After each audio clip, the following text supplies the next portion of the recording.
Hi you guys, welcome back to Cast Chats. It's been a long time. I pretty much have taken the last 2 years off. I was very lucky enough to be able to get pregnant on my own, and pregnancy was really hard for me. So I pretty much stopped all my videos. I had a baby and I've been enjoying postpartum with him, and now I'm ready to get back at it. So today I'm going to talk to you guys about what happened to my IUD.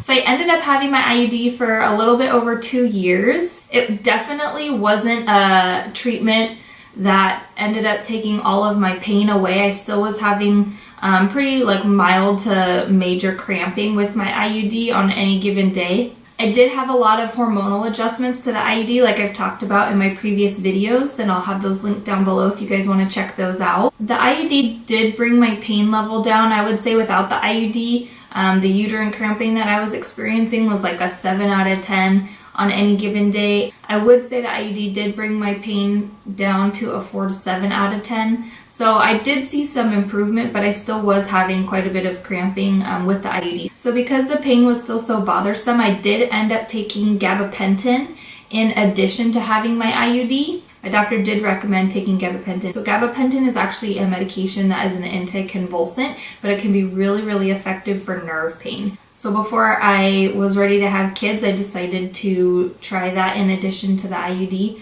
And I would say the gabapentin did help me. Gabapentin, you do have to taper on and off of it because it can cause some side effects when you're increasing the dosage in your body. So I did have pretty severe headaches while I was getting on the medication. So I was having those headaches for about a week or two. The gabapentin did bring my pain down with the IUD, so that was definitely beneficial to me. So I started tapering off the gabapentin when my husband and I knew we wanted to start having kids. So I tapered off prior to getting the IUD removed just to get the gabapentin out of my system for a little bit longer.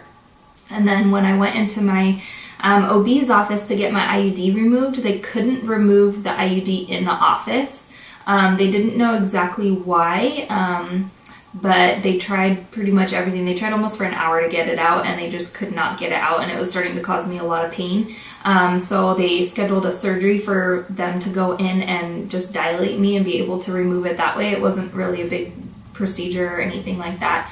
So I had that scheduled, and while I was waiting for it to be removed, I started having really intense stabbing pains in my uterus.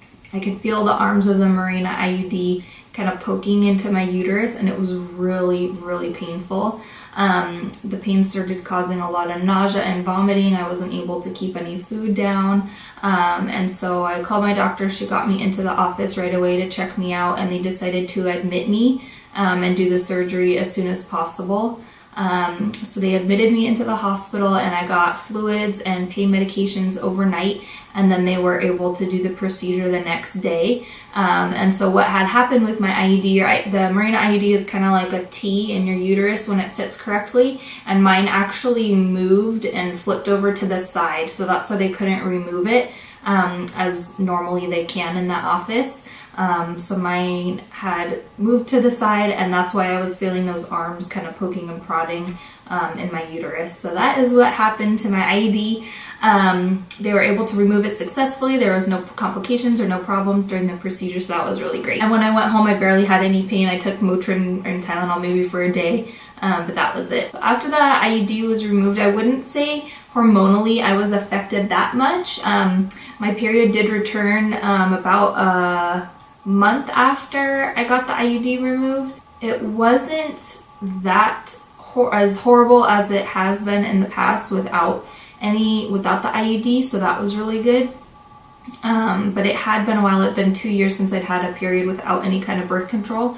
Your hormones kind of take a little while to kick back into full force, so it wasn't too bad, and I didn't really have any headaches or nausea right away after I had the IUD removed, so I didn't really have any kind of hormone surges or decreases or anything like that after having the IUD removed, which was really nice. So keep your eye out for my next few videos. I'm going to be talking a lot about getting pregnant with endometriosis and adenomyosis.